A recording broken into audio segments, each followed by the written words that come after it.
Hey, what is up? Welcome to this episode of the Entrepreneur to Entrepreneur podcast. As always, I'm your host, Brian Lofermento, and I'll tell you a few things that I'm excited about for today's episode, and especially today's guest. The first of which is that it feels weird saying that he has a marketing agency because he doesn't describe it that way. From the second I landed on his website, I loved his verbiage of "we build growth engines for small businesses." And the other thing that I really love that I know a lot of you listeners are going to love about today's guest is that he really views things as building from scratch. So a lot of times when you hear about people's marketing engines, they've got large built-in audiences, they've got a decade of customer testimonials. Well, today's guest really hones in on how can you get off the ground? How can you start from scratch and build sustainable growth engines backed by marketing that will help your business actually grow? So on that note, let me introduce you to today's guest. His name is David Black. David is the founder and CEO of Ready Set Search, which is a digital marketing agency built to help founders turn early traction into scalable growth. He partners with startups and service-based businesses to create search marketing strategies that actually move the needle without the fluff. With a deep understanding of what it takes to grow a business from the ground up, David brings a founder's mindset to every engagement, helping clients get clear on their goals, optimize their spend, and scale smarter. If you're navigating the messy middle of growth, David's the guy who can help you make your marketing work harder for you. That's why I'm excited for all of us to learn from him, so I'm not going to say anything else. Let's dive straight into my interview with David Black.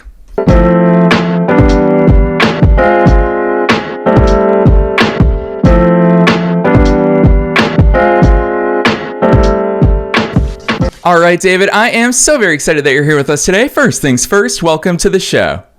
Hey, Brian, thanks for having me. Heck yes. Well, David, I love the type of the work that you do. I love how you do it. But before we start talking strictly work, you've got to take us beyond the bio. Who's David? How'd you start doing all these cool things? Yeah, I'll give a little intro here on myself. So I've started marketing all the way back in high school, if you can believe it or not, in an organization called DECA. Totally recommend that for kids in high school. Great organization to give me a little bit intro. Through college was a marketing major, and then started my career actually in an agency out in San Francisco, running more of the paid social side, then went to another agency, running paid search for a financial service client, and then have been in-house for the last 6 years before I started my own agency. So worked for a variety of startups, from a meal kit company called Plated to a ticket and entertainment company called Pollen, and then also TickPick. And then before I started my agency, working for a company called Charlie Health, and was their second marketing hire, and ran everything from SEM to SEO to web analytics and web development. And then decided to kind of start and branch off in my own agency where we run SEO, SEM, and then paid social for companies. Yes, I love that overview. But David, I'm not going to let that slide because you've been in that world for a long time, and something inside of you said, hold on, let's have an entrepreneurial venture. Let's start our own agency in Ready Set Search. What did that transition look like, and what was the motivation behind it? Yeah, so, I really fell in love with startups and kind of getting to build companies. So had the opportunity to kind of do a little bit of a test run, I like to call it, by being the second marketing employee at Charlie Health, and get to grow that team from, 2 to where I left at 12. And when I was leaving, I kind of made the decision that I really wanted the opportunity to kind of build my own venture and continue to help more and more startups grow, and just loved building. And so the agency gave me the opportunity to kind of continue that and help more and more companies in their growth journey. Yeah, it's really cool, and it's something that so many people relate to, is the fact that you gain the skills, and skills in the open marketplace have a lot of value, and the fact that you're now able to bring that to so many of your clients. What I really appreciate, speaking of skills, is how much you've built up your toolkit, your arsenal of the marketing mix, which is a term obviously that we throw around so much in the business world and especially in the marketing world. You've mentioned already SEO, you've talked about PPC. There's so many different aspects of what you do. So David, how do you even begin to attack the marketing mix? When you're looking at a client's current efforts and future goals, how do you start to put together a plan that says, hey, this is what's going to work for you? Because there are 5,000 different marketing options for all of us. Yeah, I think when we start looking at some of that, we dive into where the client is starting at, and then where they're trying to go in traction standpoint. So usually, the earlier stage companies are looking for some quick wins, looking for what we like to call bottom of the funnel channels. Some things like Google search, where demand's already there and we're trying to capture it, and then we're trying to sprinkle in some upper funnel channels that do have some ability to convert. Which, when you're looking, that tends to be paid social, which are channels like Meta, and then also trying to build some organic traction through them, which is where search comes in, whether that be now through AI search or also just looking through traditional SEO, but always trying to evaluate where they are currently and where we can kind of keep expanding so that they can see the return on their ad investments meet where their expectations are. Yeah, David, I'm going to ask you this question because as the host of this show, I hear from a lot of listeners worldwide, and it's funny. I always just shake my head at how sexy I know that some topics are. Everybody wants to talk about conversions. Everyone wants to talk about Facebook ads or Google ads, and it's because you just outed it right there. It's the bottom of the funnel. That's where everybody's eyes are. I don't think a lot of people are patient enough. I think it's partially a mindset thing. I also don't know if they see that long-term value in going up the funnel and truly nurturing people along that funnel.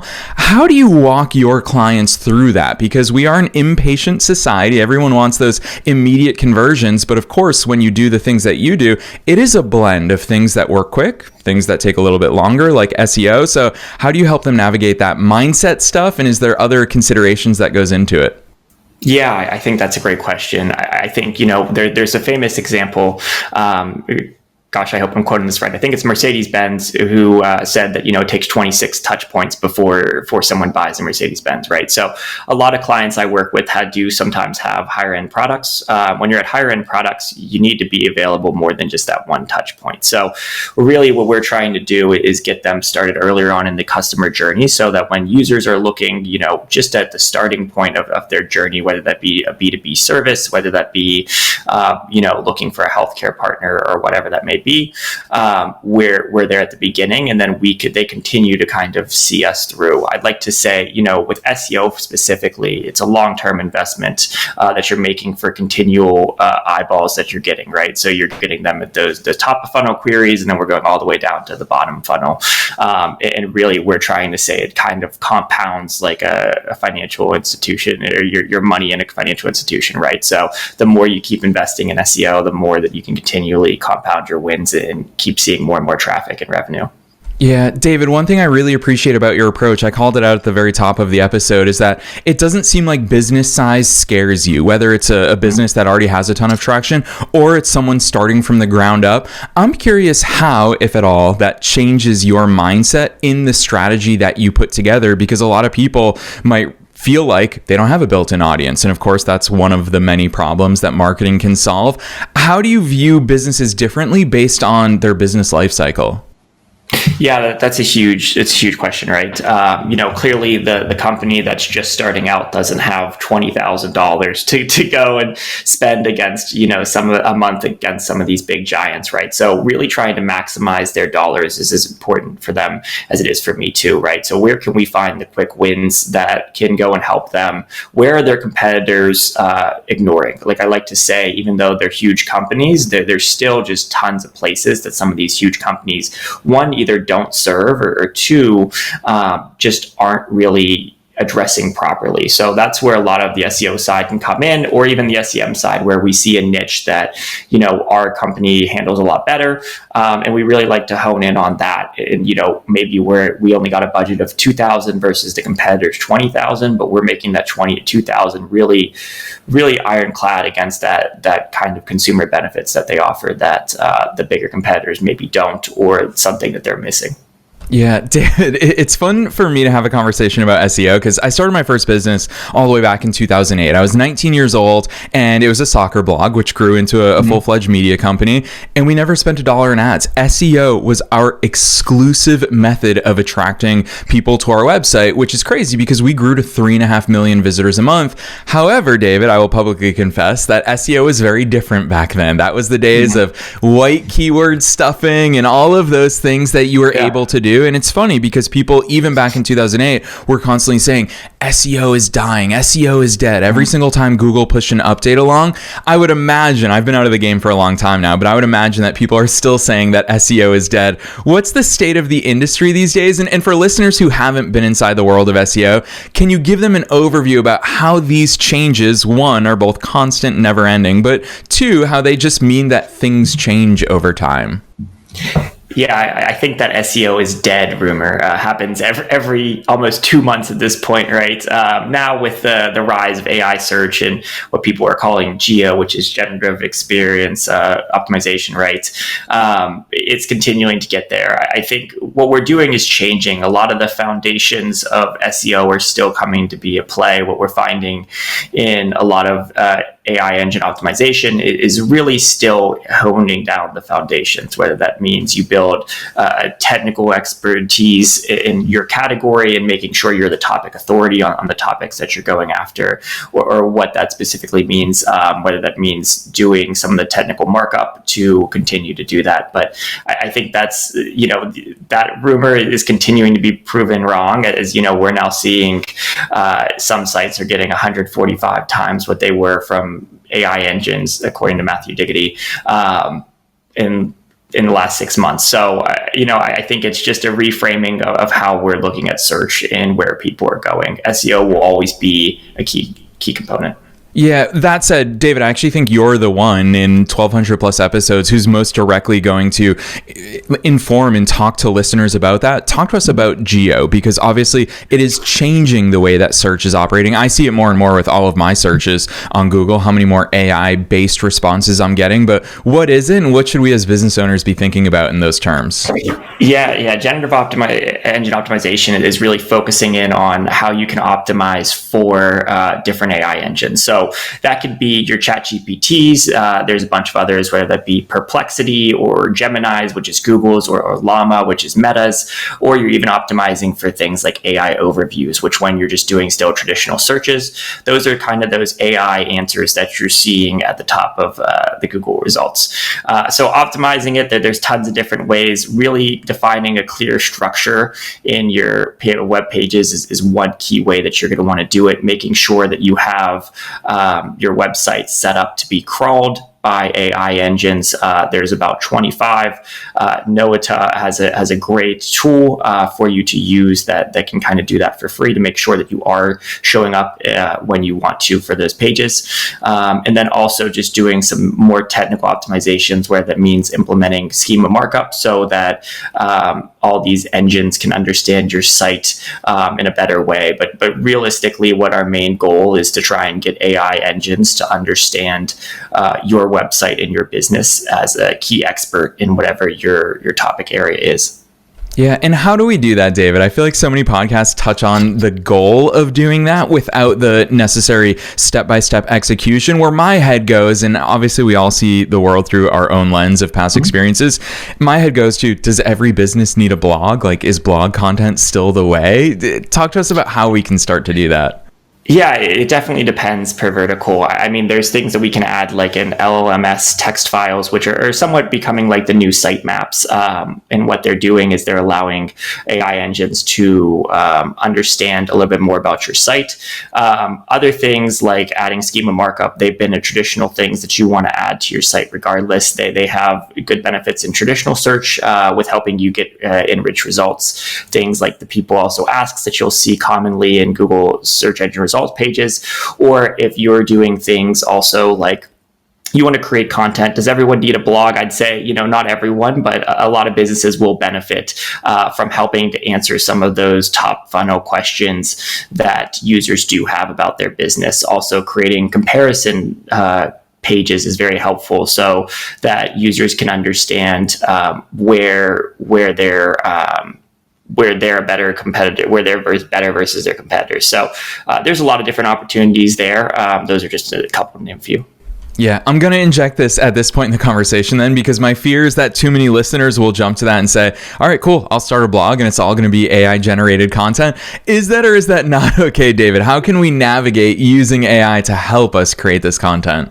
Yeah, that's a great question there. So we want to use AI as a tool. We don't want to use it as the only thing. You're starting to see a lot more spam pop up where people are just using AI and that's the end of it, right?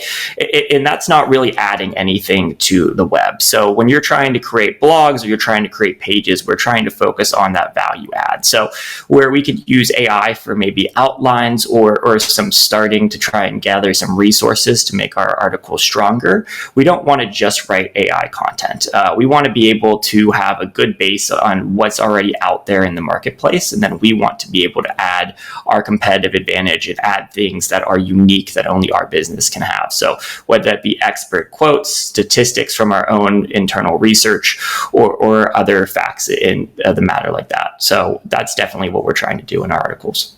Yeah, I love that. And it's important considerations. And of course, AI can help. We know we do a lot of spotlight features on the show's website of our guests. And we know that AI can generate some really cool things from our transcripts. And the cool thing about episode transcripts is they're unique to us. It can find those unique insights. So we can still leverage AI, but using our unique differentiators, which is, of course, all this content that we create on the show alongside our guests. So I really appreciate those insights. But I know a lot of listeners will be thinking, okay, that's the long-term game. David, of course, there's a short-term game side of marketing, and that's where we come back to paid advertising is obviously so much quicker. Is quicker better? Is it something that we must balance with the long-term efforts? I'd love to hear how you approach that with clients. Yeah, I think we definitely want to strike that mix, right? The thing of paid is it works for as long as we turn it off, right? And then once we turn it off, we see that quick drop off, right? So realistically, we always want to balance that. We want to build a strategy that's going to work long term, but then we also know we have short term goals that we have to hit. So, SEO is great, but if you're only getting one conversion from SEO and you need 10 conversions that month, you can't make magically 9 more SEO conversions happen. So that's where we're turning towards paid media and trying to use it in a strategic way to kind of fill some of that gap for the short term. And then in the long term, we're really focusing on brand building. So the brand continues to grow organically and not need as much of that influx of cash into ads to continue that. Yeah, talk to us about that brand building. It's something that in my early 20s, especially David, as I was running and growing my businesses, people talked about paying for brand awareness. And that was a challenge for me because it doesn't necessarily equate to direct, or at least trackable at that time, ROI. Speaking of that, obviously measuring your brand, measuring goodwill, measuring brand awareness, measuring all of the campaigns, SEO, paid campaigns, all the things that you're doing, what's that back-end tracking look like? Are there tools that you're using to track? Are there certain metrics you're paying attention to? How can we start showcasing, hey, here's what our marketing is doing for us? Yeah, so I mean, we're using a ton of different tools. Some are some SEO specific tools, things like Ahrefs. We're using tools like SEMrush that I'm sure a lot of your listeners may be familiar with. And then we're also using back-end data that we're getting from the client's customers, as well as we're also using Google Ads, Meta Ads, and also, depending on the client, also using things like multi-touch attribution modeling and then MM modeling, which is media mix modeling, to start to understand where we're getting incremental lifts from our conversion. Ideally, when we're studying our clients, we're looking at revenue impact, we're looking at where the ROAS is for their ad spend, and then also looking at things such as leads, conversion rates from clicks to leads, and then leads to actual patients or clients as well. Traditionally, I tend to work in the lead generation space, so that's what we tend to do. But for SEO, we're also looking at upper funnel metrics, whether that be things like rankings in the top 3, rankings in the top 10 in the non-branded side, and then also looking at traffic as an estimator and impressions to understand how we're doing. So in the earlier days, for example, we'll look at as impressions, and are we seeing impression growth, and are we seeing the number of keywords that we're ranking on growing? And then as we're kind of continuing to grow these brands, we're making sure that that's turning into clicks, which turns into leads, which turns into revenue. So really trying to monitor from the top funnel all the way to the bottom funnel, and then also doing things like measuring brand awareness, something we touched into, right? And how that plays a huge play into SEO as well, right? So getting those links from authoritative sites like your EDU sites or your top publications in your industry and how that affects your SEO. So we're using a tool or kind of some ranking trackers to help check on a metric called a DA or a DR, which is domain rating or domain authority, is popular by Moz and Rand Fishkin, who kind of initially created the metric, to give an overall understanding of how authoritative your sites are and how important you are in the web, kind of. So that's a key metric that we're looking at as well. I'm pretty sure hearing that answer, people are going to go, holy cow, David, I don't have the time to track all of these things and to pay attention to all of these things, which is, of course, why people and companies like yours exist. Along those lines, I think that too many people conflate marketing and especially ad campaigns with hands off, that like I can launch an ad campaign and the ad campaign is the thing that does the work and it optimizes itself. And of course, I would imagine that AI is helping behind the scenes on Facebook, on Google search, on all the different ad platforms to get it in front of the right audiences. But what does that ongoing ad management look like these days? Is AI assisting? Can we trust the ad platforms to optimize those campaigns? Or what's the human intervention side of the world look like? Yeah, I think it's a blend, right? So there are a lot more at the rise of smart bidding strategies coming from platforms like Google, right? You're using your maximized conversions, which is trying to get you the most conversions for your budget, or you're using a maximized CPA, which is trying to get you the most conversions at whatever the cost per lead you may be looking for. That helps to optimize at the base level of where you're at. But there's also this human component, right? Google, for example, loves to use broad match and recommends it a lot, but when you do go to broad match, you'll see a lot more irrelevant terms. So you're using things like a negative keywords to help control some of that, as well as doing things as the constant campaign creation, updating landing pages, doing things like updating ad copy, and really the campaign strategy that AI still really hasn't gotten to as some key indicators of what we're doing in the manual side. Yeah. Okay. You're introducing a lot of terms to listeners, so I'm going to ask you to go a little bit deeper there. You talk about negative keywords, and I'm just going to even further load that question on for you, because I think it's really important. And I don't think we have this conversation publicly often enough about interest-based targeting versus intent-based targeting. And obviously you work inside of all of those domains, and there's advantages and disadvantages to both. And then when it does come to that intent-based marketing, what are those negative keywords? Because clearly you think about all these things, but your average business owner, I would actually argue, David, the whole reason why I'm asking you this publicly on the air is because I think it's a healthy mindset for everyone to think about what they do want to attract, also what they don't want to attract, whether they're running paid ad campaigns or not. I think this is a healthy lens through which we view our businesses or ideal customer personas. So give us intent versus interest-based, and then introduce us to those negative keywords. Yeah, what negative keywords is more on the Google side of platforms, which is more or less what we're focusing on here. So when we're looking at the negative keywords per se, we're looking at things like, hey, what are your competitors' names that we may want to exclude? What are irrelevant terms that can be caught up with your industry sometimes? There are very similar terms that may match out to it, but may not be related. General, just bad terms or more upper funnel when we're looking in the paid side of things. So someone may be searching, what is X, right? What is, traditionally I worked in IOP, which is a type of therapy, right? What is IOP? Someone looking for those more upper funnel queries tends to not be wanting to convert, or how much is something cost per se, may be something that we may want to exclude. So we're looking for the common set of what's really keywords that people in this space would be searching for that may not have a high propensity to convert. And that's something that we're looking to exclude. And then also just general business terms that we may want them not to go after, which is like competitors, for example. In your interest versus intent.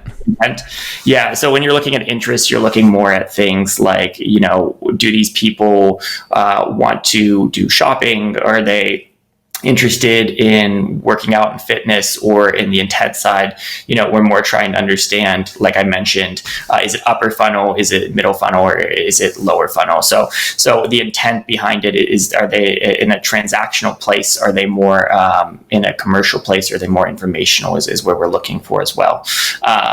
but yeah, the interest, does that help explain your question there? Yeah, for sure. I think it really, what it exposes for listeners and forces all of us to think about is where we want to capture people. Because David, I think part of the fun of the conversation with you here today is that we get to choose where we play in the marketing field. Is that if we want to go after the top of funnel, there's a lot of work to be done. And we get to nurture those leads along the way. If we can afford to, and we have the resources to go bottom of funnel, cool, we can go get those as well. And I really love and respect the way that you approach that, and the fact that you do help your clients navigate where they want to be playing, because I think that's an intentional choice that we don't always think about. So I want to switch gears a little bit, because at the end of these interviews, they always race by, David, but at the end of these interviews, I like to turn the spotlight onto you, not necessarily just your company, because it's cool for me that you came from the agency world. You had experience working across so many different campaigns at scale. What's life been like in that transition to an entrepreneur? Because now you're not just a practitioner, you're not just doing the work that we've talked about today,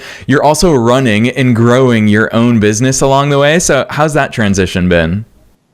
Yeah, I think it's an interesting transition. I like to say working in startups kind of helped prepare me for that. You know, the chaos and the trying to learn as you go and continually building systems helped, right? I was used to that system of like, hey, we don't have a system for anything. Let's go and build it and scale it and test it.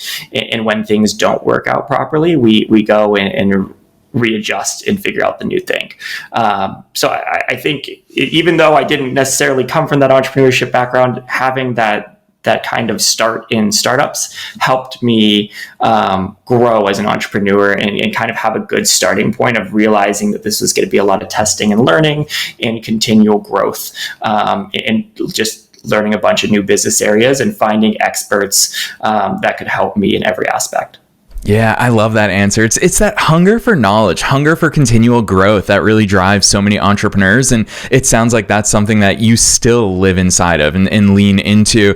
Along those lines, I've been asking this question more and more in recent months. I think it's something we're all starting to talk about more publicly. And that is, how are you personally using AI behind the scenes? Not necessarily to help with paid ad campaigns, not necessarily to help with content creation, but behind the scenes of running your business. How are you leveraging that, whether it's in thought, the way that you're bouncing ideas off of, or in productivity? I'd love to hear some of those things behind the scenes.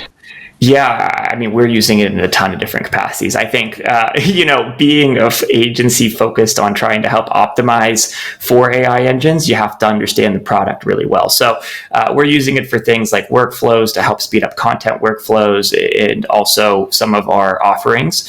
And then we're also using it as an executive assistant to myself to kind of help understand and plan out my days, to helping with things like job descriptions and a bunch of other things that can help kind of speed up productivity while also making us just more efficient in general. Yeah, I love that. Well, David, I'm going to put you on the spot one more time here in today's conversation, and that's for the question that I ask at the end of every episode, and it's super broad. You can take it in any direction you want, and that is, what's your best piece of advice for listeners? Knowing that we're being listened to by both entrepreneurs and entrepreneurs at all different stages of their own growth journeys, and also knowing that we touched on so many actionable things for them today that I'm sure they're left with a ton of ideas and wondering, how the heck do I execute? What's that piece of advice that you want to leave them with today? Yeah, I think my major piece of advice would be, always have that hunger to learn and keep learning, but then know when to make that switch and actually start executing and testing, because you can go into analysis paralysis where you're just constantly learning but never actually execute. So you have some good ideas. I always say, start small with a lower budget that you can try something out on and see if you can start gaining traction, and then from there just continually test and learn and keep learning more and more. Yes, so well said. Important advice in a conversation where we covered a lot of ground in a short amount of time. And that's why, David, I'm very excited for people to go deeper into all the great things that you're up to with Ready, Set, Search. I not only love your company name, I love your messaging. I love the way that you show up in the marketplace for others, and the fact that you are so growth focused. It's not marketing for marketing's sake. It really is. You've used yourself and your agency as your client's growth partner, building those growth engines for them. So for listeners who want to go deeper into finding out all the great stuff that you're up to, drop those links on us. Where should listeners go from here? Yeah, they should go to my website, which is www.readysetsearchllc.com. And that's where they'll learn a little bit more about myself. Yes, and listeners, you already know the drill. We're dropping that link down below in the show notes, no matter where it is that you're tuning into today's episode. We're also linking to David's personal LinkedIn. So if you want to reach out to him, continue the conversation, you all know how unscripted these episodes are. David just showed up today to have a fun conversation about all things marketing and standing out and building those growth engines. So he clearly loves talking about this stuff. So if you want to connect with him, if you want to continue the conversation, don't be shy. Check the show notes for all of those links down below. Otherwise, David, on behalf of myself and all the listeners worldwide, thanks so much for coming on the show today. Thanks, Brian. It's been a pleasure.